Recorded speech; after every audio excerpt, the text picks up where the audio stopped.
Hello friends, welcome to today's Daily Devotion. I'm Kerry Wood, pastor of the Goldston Methodist Church in Goldston, North Carolina, and this week we're wrapping up our series, Sing to the Lord, examining the hymns of Charles Wesley as found in Our Great Redeemer's Praise, the new hymnal from Seedbed, which is now the official hymnal for us here at Goldston Methodist Church.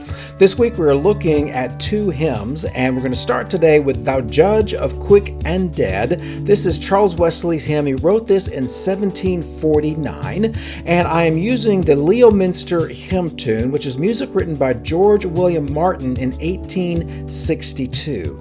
And I'm using an accompaniment because when you listen to the melody without the supporting chord structure, it just doesn't sound right. But when you add in the fullness of the chords, then suddenly the melody makes all kinds of beautiful sense. So listen now to verses 1 and 2, Thou Judge of Quick and Dead, Charles Wesley, hymn tune, George William Martin, Leominster.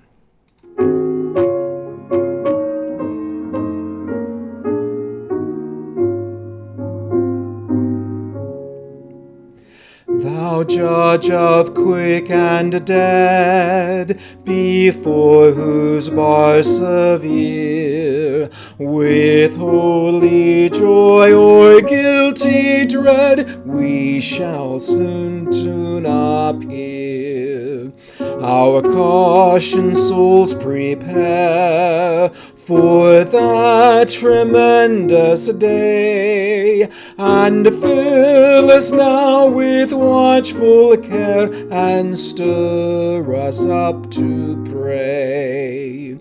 To pray and wait the hour, that awful hour unknown, when robed in majesty and power, thou shalt from heaven come down, the immortal Son of Man, to judge the human race, with all the Father's dazzling train, with all thy glorious grace.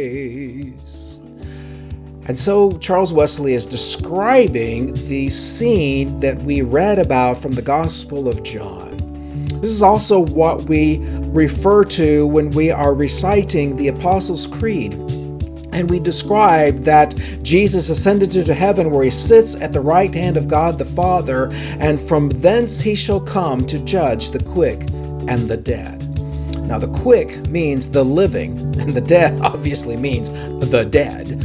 But everyone, whether we lived now, lived a long time ago, lived in ancient history, or live in the far future, because we don't know when Christ shall return. We don't know how much more of human history will unfold before the experience of this song, before the experience of Revelations 20, 21, and 22. But this is what we can know. All of us are going to be there. All of us are going to be facing that bar severe, the holy joy or guilt that is going to be put upon us based on what we have done with Jesus in our lives. And Wesley recognizes that this is going to be a terrible day, no matter which side of the lake of fire we are going to be on, because God is so amazing, so immense, so powerful, so beyond our comprehension, that it's going to be a terrible thing for us. Now, terrible just means overwhelming. It's when you put the noun to terrible that it becomes truly meaningful. We usually think of terrible as being bad, like the terrible, no good, awful, bad day of the children's storybook variety. But terrible can also mean glorious, because it is far beyond our comprehension. the judge of the quick and the dead, before whose bars severe, with holy joy or guilt dread, we shall all soon appear. Our cautioned souls prepare for that tremendous day, and fill us now with watchful care, and stir us up to pray. My friends, this is what I hope I am stirring up in you, a desire to pray and to receive Jesus Christ into your heart, into your life, to recognize that He alone can save you on this terrible day, so that you pray and wait the hour, that awful hour unknown, when robed in majesty and power, He, Jesus, shall from heaven come down, the immortal Son of Man, to judge the human race. You and I are in this race, with all the Father's dazzling train, with all the glorious grace. There's the key, that last word, grace.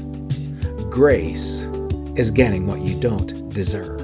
You don't deserve the Father's love. You don't deserve the Father's forgiveness. You don't deserve Jesus saying to you, "Well done, good and faithful servant." But He offers all of that to us when we trust in Him and in Him alone. Will you trust Him today so that you are ready for that day when it comes? And I'll see you tomorrow for our next daily devotion.